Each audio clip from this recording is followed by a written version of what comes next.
அந்த சந்திப்புல என்ன பேசியிருக்காங்க அப்படின்னா, விஜய வந்து என் கூட எப்படியாவது ஏதாவது ஒரு வகையில ஒண்ணு கூட்டணி சேர சொல்லுங்க.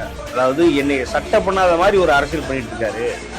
அது வந்து எனக்கு ரொம்ப பெரிய பிரச்சனையா இருக்கு. என்னுடைய அந்தஸ்து, அங்கீகாரம் எல்லாத்தையுமே இழக்க வைக்குது.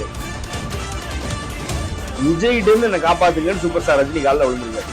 இதுல வேற காலை தொட்டு கும்பிட்டுருக்காரு. 15 ஆண்டு கால அரசியலையும் வந்து விஜய்ன்றவர் வந்து தான் சேர்த்து வச்சிருக்கிற எல்லா கூட்டத்தையும் வந்து டெய்லி வந்து உருவிட்டு போயிட்டு இருக்காரு.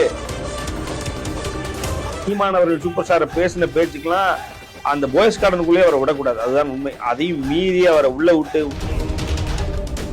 சூப்பர் ஸ்டாரை எதிர்த்தவன் எல்லாருமே ஒரு காலகட்டத்தில் அவர் பக்கத்துல அவர் முன்னாடி கை கட்டி நின்றதும் ஒரு காலில் விழுந்ததும் தான் வரலாறு. அதுல சீமானும் வந்து நமக்கு விதிவிலக்கு இல்லை. கூச்சமே இல்லாம வெக்கமே இல்லாம மானங்கிட்டு போய் அவர் காலில் விழ முடியும் அப்படின்னா எனக்கு தெரிய தமிழ்நாட்டுல இன்னைக்கு தேதிக்கு சீமானால மட்டும்தான் முடியும். இப்படி ஒரு வாழ்க்கை